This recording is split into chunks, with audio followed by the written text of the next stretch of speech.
forthcoming.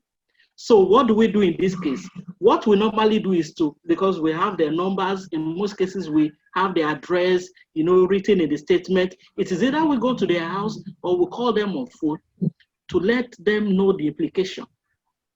Because we have every right to charge the complainant who is not ready, for us to carry on our duty. We are ready to charge him or her. Okay, so I'm going to put you on speaker now. Okay. Oh, sorry. Mrs. Omamabi was talking. Go ahead and finish your thought, and then we'll have Dr. Shagaya. Just finish your thought, Mrs. Omamabi. Okay. So that is what we do in this case to make sure the complainant is available, especially whenever we are going to court with the offenders, because in most cases they report and they go. Some of them will say they don't have Some of them will say they don't have money to prosecute. They can't get a lawyer. We sit them down and educate them. Right. They have lawyers. We have the Office of the Public Defenders who are there. Right. Oh, here we go. Okay. We lost Mrs. Omamabi. Okay, go ahead then. Let's get Dr. Shagaya. Mrs. Omamabi, I think we have some issues with your connection. Okay, Brother Rashid, let's go ahead with Dr. Shagaya if we can have him now.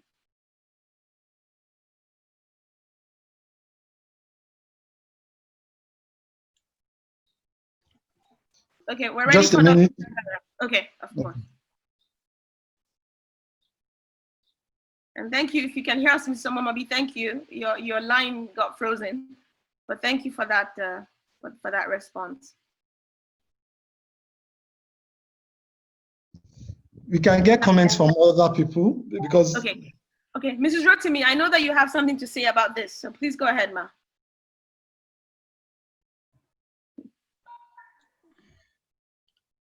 You're on mute, or we can't hear you.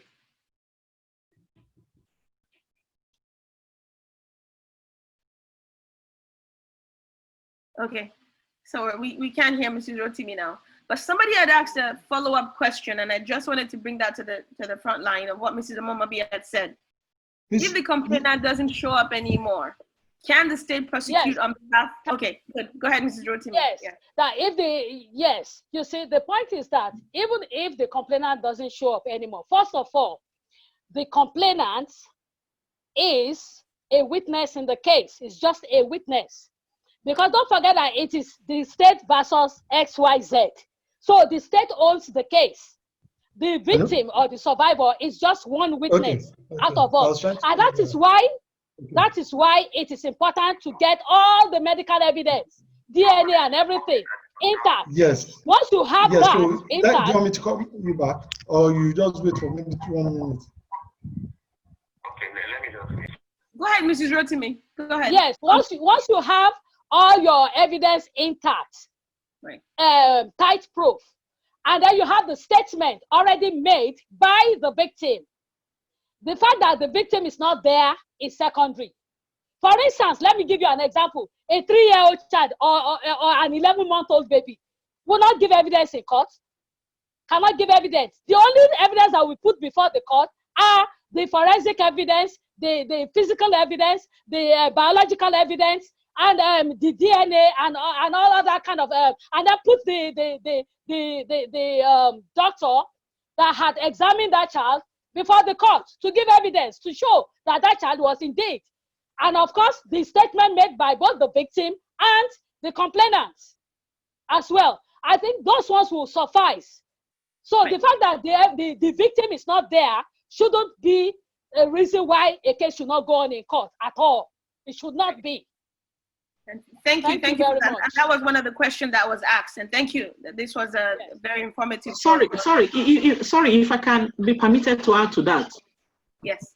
Yeah, because this is what we do on a daily basis, and I'm just telling you the fact that if the victim is not there, the court will not accept the case. If the victim is not there, the court will not accept the case from the police. Just like the suspect, the victim, they have to be there. And that is what we do. Thank you, Mrs. Omamabi, for that clarification. I think there's a lot of learnings that we have, and I think that there are lots of, maybe situations, right? With maybe different police stations and different things. And but of course, yes. I've just read a comment in the charts about a Sorry, lady. Dr. Okay. Dr. Shagaya is ready for us? Okay, Yes, all go right. ahead. Yes. And it's on. Okay, go ahead. Hello. Yes, Dr. Rashid. Can you hear him? Yes, I can hear him. Okay, go ahead. Yes, go ahead.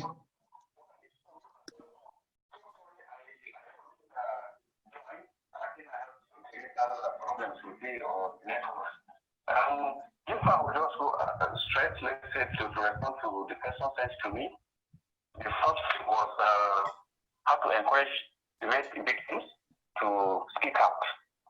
Okay, now we have sensitization and awareness. When these rape victims, even before they are raped, the general population should have an idea of rape. What is rape? What does it entail? How does it occur?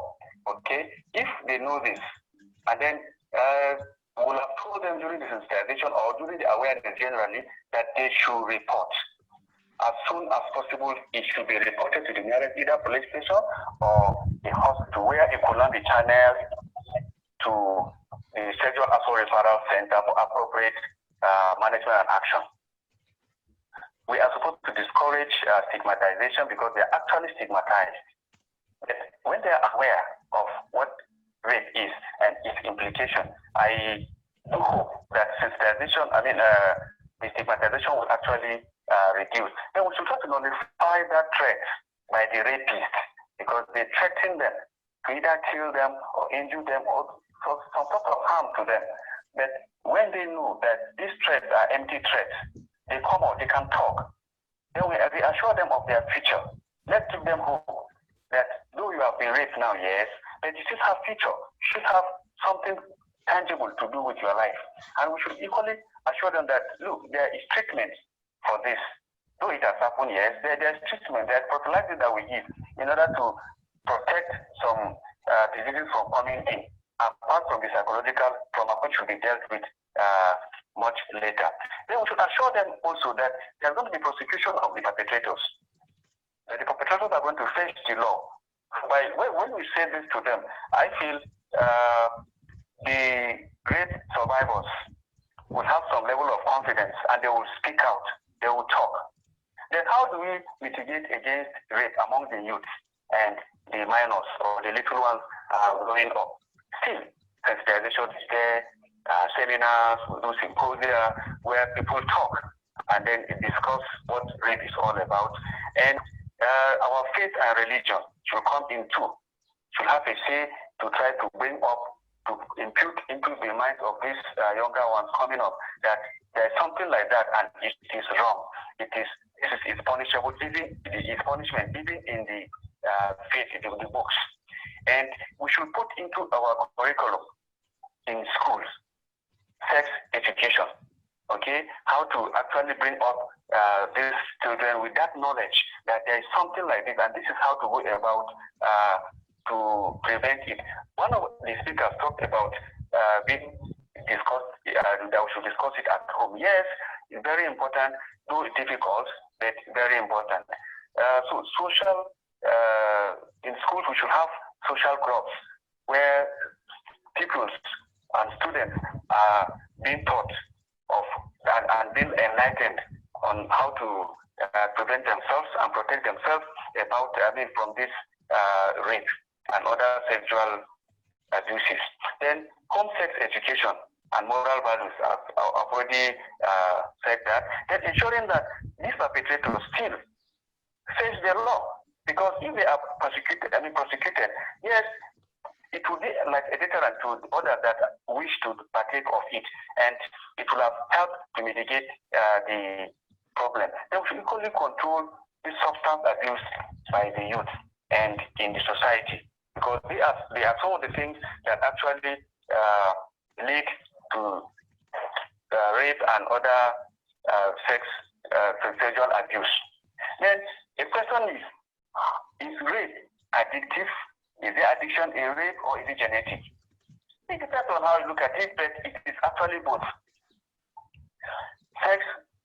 Actually, rape can be an addiction because it will actually start on a day. Then, if it continues, becomes ritualistic, of course, it becomes compulsive sexual desire in that individual, in the rapist. The individual cannot do without raping someone. And then this feeling of hopelessness to be able to control this rape. So it becomes an addiction. One that one cannot do without. There are some studies have also scientifically proven that rape is there because in the first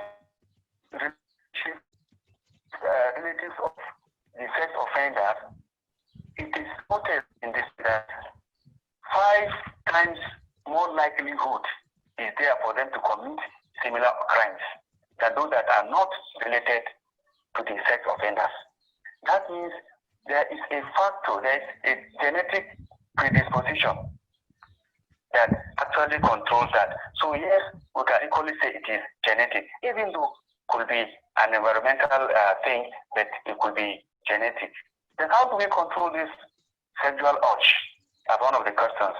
Yes, sexual urge is a natural phenomenon, but there are external factors or behaviors that could lead to it being, there will be an aberration to that natural phenomenon. And these factors could either be substance abuse, being used to pornography or sexual movies, peer group pressures, and inadequate sexual opportunities. They could actually push one into raising the sexual urge of an individual that could lead to sexual abuse. However, this could be controlled. It's just that it is a factor, or there are factors that could push one into it. Then the hereditary predisposition, as I've already talked. Then again, I had this question on if in a rural area I am faced with a rape case, how do I go about it? Actually, first of all, we take detailed history or complaint of what the client is coming with or the patient is coming with. And then one good thing is that you must believe the claims of that individual, be it a boy or a girl, a lady, anybody, tend to believe that person first. And lay the anxiety or anger in that person. Okay? We never give a fault to anybody. We try to understand them, try to really put ourselves in their shoes and listen to them totally to the very end of their stories and show some empathy to them. We reassure them that the future is bright and then they should just be more careful. That's indeed what we take as history. Then we examine them from head to toe, general examination first. Then we now specifically go to areas where they are being raped. Is it the mouth? Is it the vulva? That's the private part, the anal region. We examine and try to see if there are evidences. However, where there are no evidences like it is put in this question, we just lay emphasis on some good negatives. You tell them, oh, there was rape, believing that there was rape, but you didn't see this and that and that and that. Meaning that you try to put, let's say, hope in the person. We see that there was no negative like laceration, like bruises, here and there. And by so doing, the client or the patient will have gotten some confidence in you and some hope in you. Then you screen the individual. In several health facilities, by Pulse Grace in Nigeria, we can screen for HIV, hepatitis B and C. There are kits all over. So we can test immediately and then ensure the client or the patient that this is what I found, hopefully negative in these cases. And then the client or the survivor will have gotten some relief, will have gotten some hope, some confidence in themselves again. Then we give them some drugs. Could be pain analgesics, could be antibiotics, which will be given prophylactically to prevent any bacterial infection coming in. As you are giving, you are telling them the reason why you give them. Then it will help them to come up, to cheer up once again. Then we equally program or schedule counseling sessions with them so as to be able to talk to them, to be able to not to advise, but to counsel them, okay, on what has happened and how things, there is still hope, how things could still go right, and then how they will now be more careful with themselves to take care of themselves. You can, at this point, probably refer to one area or secondary center for further expertise management. Then how do we prevent this post-traumatic stress disorder? That is rape trauma syndrome. Actually, the first thing again is awareness and early intervention. Let people be aware that, look, there is something like this, because there are some people that don't even know that it exists. They don't even know that there is sexual violence up to now. So, but when we make it, we publicize it, make it awareness, and then they should report with immediate effect so that something could be done, so that it will prevent them from running into post-traumatic syndrome. Then we report the incident of the rape to the next or further authority for action to be taken. Then we repeatedly counsel them to change their environment also, so that they don't continuously see the rapist or those sexual offenders, which will further scare them or bring back the symptoms that they had. Then they need to see a psychotherapist so that he will take care of their guilt, their nightmares, the depression, their withdrawal, their anger. That hatred in them will all be taken care of by the therapist. I think what I have here, I've tried to discuss what I've been given. I don't know whether there's another thing to continue. Thank you very much. Thank you. Thank you, Dr. Shagaya. Thank you so much. Thank you for sticking with us. And thank you for being resilient, if I can use that word, and for sharing your viewpoint. We did take some notes. Sister Malika took some really good notes and shared it in the audience about, taking care of the health of the victims, of, medication, the emotional health, some viewpoints regarding the mind, genetics, and things of that nature. We are way beyond our time. It's been about 2 hours. Everyone has been amazing. Sorry, this is really important. I'm sorry to interrupt you. Somebody had left a message on the chat that she was raped by her cousin, and it was her family members that decided not to, that pressurized her into not, their parents into not saying anything. I just want to say that for this individual to come on this space to say this, it takes a lot of effort, and I just want to acknowledge that effort, that I respect that, and you have not done the wrong thing. I'm in the UK, and I can say that it is not too late if you still want to report it, if you want to talk about it. But I don't know whether the person is in Nigeria, but I want the person to be given the opportunity to either private message me or somebody else, one of the speakers, or Mrs. Omotola Rotimi, or Mrs. Omomobi, so that they can take this forward, because it takes a huge effort for somebody to come on this space and write that. I just wanted to mention that. Also, Mr. Shagaya said something about relocating the victims. Why should the victims relocate? Why can't the perpetrator be taken out of the space? So why, I think, should the victims be the people that have to relocate, so that they would not see the perpetration, the rapist? Thank you.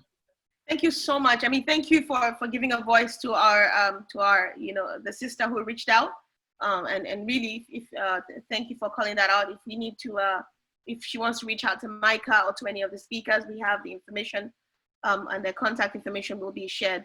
And I don't know if we don't have time to go back and respond to what you said to Dr. Shagaya, but I wanted to really Really thank all our panelists for sticking with us for about 2 hours. I mean, some of us even came a little bit earlier. Thank you so much. May Allah reward you. May God reward you for your time and your energy and your efforts. Definitely, from what we see here, we do need to do this again. We need to somehow talk to Micah and have a part 2. This is a very hot topic. People are very fired. They've stayed behind to share. But I'm going to pass it now on to our brother Abdul Rashid to give us some closing comments and to just share with us a little bit about Micah membership program. But really, thank you everyone for spending your Saturday morning with all of us, and may God bless you and bless your time. Thank you. I'm going to sign off now. Assalamu alaikum wa rahmatullah. Thank you so much, Aja. Thank you so much, Aja. Aja is actually supposed to be sleeping. I think it's about 3 or 4 a.m. where she is now. So I thank you for your time. So I also thank our distinguished panelists for their time and the passion to share information that will be of help to our community.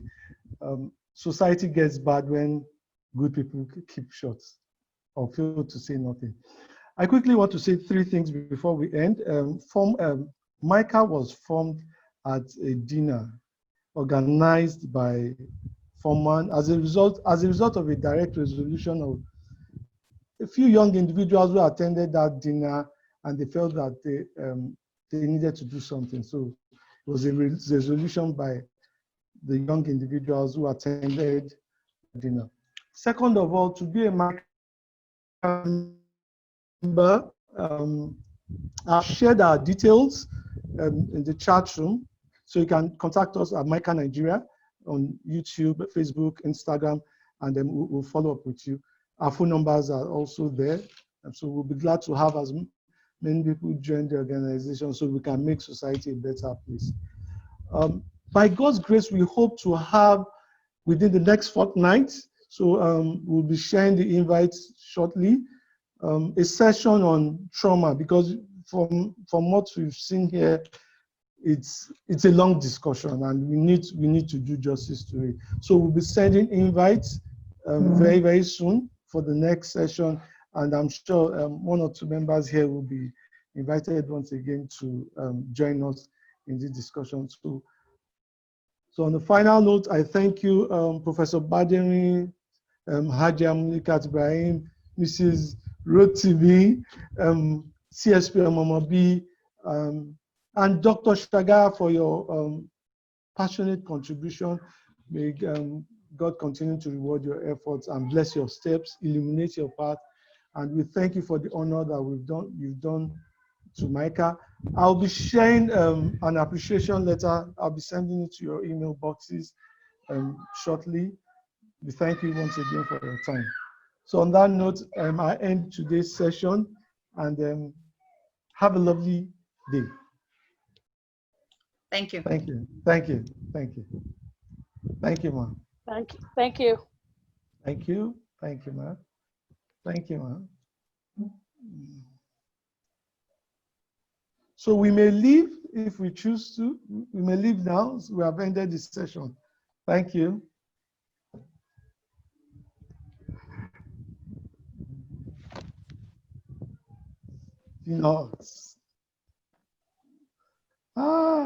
Thank you, my brothers.